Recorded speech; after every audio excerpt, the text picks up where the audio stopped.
سنیں گے ایک ایسے نبی کی کہانی جن کی زندگی میں تکلیف بھی آئی، سازشیں بھی ہوئیں، گہرے کنویں میں بھی پھینک دیے گئے اور غلامی بھی کی، لیکن اللہ نے انہیں دنیا کا سب سے عزیز انسان بنا دیا۔ جی ہاں دوستو، آج ہم سنیں گے حضرت یوسف علیہ السلام کا پورا واقعہ۔ یہ کہانی آپ کو رلائے گی بھی اور آپ کی زندگی بھی بدل دے گی۔ تو چلیے بسم اللہ کرتے ہیں اور شروع کرتے ہیں۔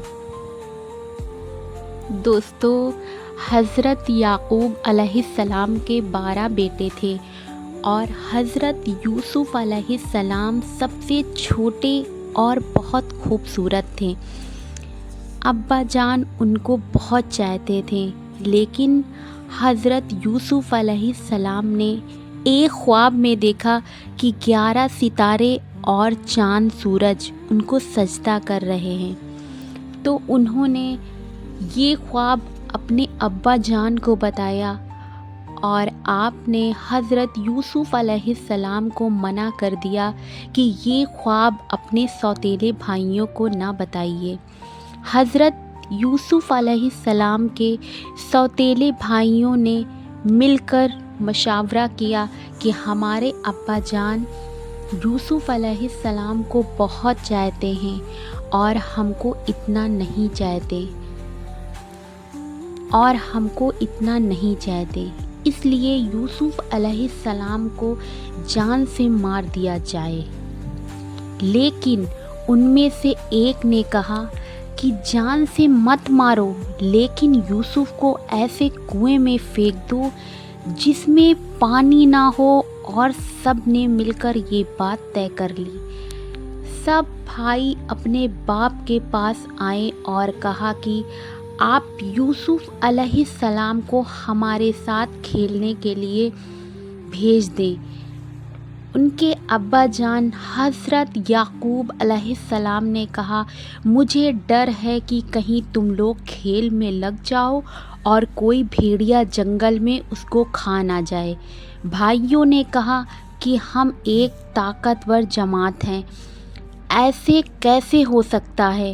آخر آپ نے حضرت یوسف علیہ السلام کو بھائیوں کے ساتھ بھیج دیا۔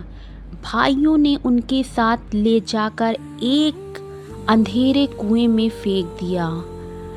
دوستوں، اور رات کو روتے ہوئے گھر واپس آئے اور کہا کہ ابا جان، ہم آپس میں دوڑ لگا رہے تھے اور یوسف ہمارے ساتھ ہی بیٹھا تھا کہ ایک بھیڑیا آیا اور اس کو کھا گیا۔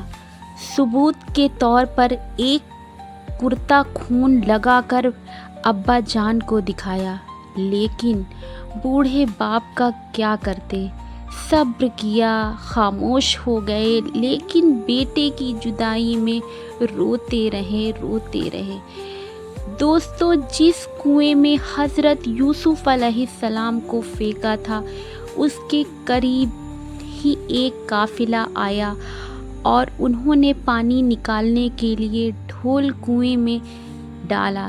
دیکھا کہ ایک اتنا خوبصورت لڑکا کنویں میں ہے، اس کو باہر نکال لیا، اور جب قافلہ مصر پہنچا تو وہاں پر مصر کے بادشاہ نے ان قافلے والوں کو تھوڑی قیمت دے کر یوسف علیہ السلام کو خرید لیا اور اپنی بیوی زلیخا سے کہا، اس کو پال لو، ہم اس کو اپنا بیٹا بنا لیں گے۔ حضرت یوسف علیہ السلام جوان ہو گئے، ان کی خوبصورتی و عقلمندی اور بڑھ گئی۔ زلیخا عزیز مصر کی بیوی ان پر فدا ہو گئی اور ان کے نفس کی جانب سے پھسلنے لگی۔ ایک روز اس نے کمرے کے سارے دروازے بند کر دیے۔ حضرت یوسف علیہ السلام نے یہ حالت دیکھی تو خدا سے پناہ مانگی اور دروازے کی طرف بھاگے۔ زلیخا نے پیچھے سے آپ کی قمیص پکڑ لی، جس سے قمیص پھٹ گئی۔ اس وقت عزیز مصر یعنی زلیخا کے شوہر بھی دروازے پر آ گئے۔ زلیخا نے الٹا الزام حضرت یوسف علیہ السلام پر لگایا اور اپنے خامن سے کہا کہ یہ شخص تیری بیوی کی بے آبرو کرنا چاہتا تھا، جس کی سزا اس کو ملنی چاہیے۔ حضرت یوسف علیہ السلام نے کہا، میں بے گناہ ہوں، بلکہ یہ عورت مجھ کو پھسلانے کی کوشش کر رہی تھی، مگر خدا نے مجھ کو اس سے بچا لیا۔ آخر یہ معاملہ قاضی کے پاس پیش ہوا۔ قاضی نے حضرت یوسف علیہ السلام سے صفائی کے لیے گواہ طلب کیا۔ حضرت یوسف علیہ السلام نے عزیز مصر کے خاندان کے ایک معصوم اور ننھے بچے کی طرف اشارہ کیا کہ یہ اس وقت وہیں موجود تھا، یہ سچا گواہی دے گا۔ ننھے بچے نے کہا کہ اگر قمیص آگے سے پھٹی ہے تو حضرت یوسف علیہ السلام مجرم ہیں، اگر قمیص پیچھے سے پھٹی ہے تو حضرت یوسف علیہ السلام سچے ہیں اور زلیخا جھوٹی ہے۔ جب حضرت یوسف علیہ السلام کا کرتا دیکھا گیا تو وہ پیچھے سے پھٹا تھا۔ عزیز مصر نے حضرت یوسف سے کہا کہ اس بات کو جانے دو اور زلیخا سے کہا، تم معافی مانگ لو، حقیقت میں تو ہی قصوروار ہے۔ کچھ دنوں کے بعد اس واقعے کی خبر سارے مصر میں پھیل گئی اور عورتیں آپس میں باتیں کرنے لگیں کہ زلیخا اپنے غلام کو چاہتی ہے۔ جب زلیخا کو اس کا علم ہوا تو اس نے اپنی بدنامی کا خیال آیا۔ اس نے تقریباً سوچی اور یہ کہ اس نے مصر کی عورتوں کی دعوت کی اور سب کے ہاتھوں میں ایک ایک چھری اور ایک ایک پھل دے دیا۔ اسی وقت حضرت یوسف علیہ السلام کو لے آئی۔ عورتوں نے جب حضرت یوسف علیہ السلام کے حسن و جمال اور خوبصورتی کو دیکھا تو وہ سب کے اپنے آپ میں نہ رہیں اور ہوش اڑ گئے اور چھریوں سے بجائے پھلوں کے اپنے ہاتھوں کو کاٹ لیا اور کہنے لگیں، واقعی میں یہ کوئی انسان نہیں، فرشتہ ہے۔ زلیخا نے ان عورتوں سے کہا، یہ وہی شخص ہے جس کے لیے تم مجھے ملامت کرتی ہو، میں حقیقت میں اس کو چاہتی ہوں۔ اگر اس نے میری محبت کو ٹھکرا دیا تو میں اس کو قید کرا دوں گی۔ حضرت یوسف علیہ السلام کو جب اس کا علم ہوا تو انہوں نے اللہ تعالیٰ سے دعا کی، اے اللہ، تو مجھ کو بچا سکتا ہے۔ اگر میں اس عورتوں کے فریب میں آ گیا تو میں جاہلوں میں سے ہوں، اس سے بہتر ہے کہ مجھے قید خانے میں ڈال دیا جائے۔ اللہ نے حضرت یوسف علیہ السلام کی دعا کو قبول کی اور انہیں جیل میں ڈال دیا گیا۔ حضرت یوسف علیہ السلام سے پہلے جیل میں 2 قیدی بھی تھے، ایک شاہی باورچی اور دوسرا بادشاہ کو شراب پلانے والا ساقی۔ اس کے خلاف الزام تھا کہ انہوں نے بادشاہ کو زہر دینے کی کوشش کی۔ حضرت یوسف علیہ السلام جیل میں قیدیوں کو اللہ تعالیٰ کی باتیں بتاتے اور خدا کا پیغام پہنچاتے رہے۔ ایک دن یہ دونوں قیدی حضرت یوسف علیہ السلام کے پاس آئے اور انہوں نے کہا، ہم نے ایک عجیب خواب دیکھا ہے۔ ساقی نے کہا کہ میں نے دیکھا کہ بادشاہ کو انگور شراب پلا رہا ہوں۔ باورچی نے کہا، میں نے دیکھا کہ میرے سر پر روٹیاں اور پرندے ان کو نوچ نوچ کر کھا رہے ہیں۔ یہ خواب بیان کرنے کے بعد انہوں نے حضرت یوسف علیہ السلام سے ان کی تعبیر پوچھی۔ حضرت یوسف علیہ السلام نے بتایا کہ ساقی تو جیل سے چھوٹ جائے گا اور پھر بادشاہ کی ملازمت میں جا کر اس کو شراب پلائے گا اور باورچی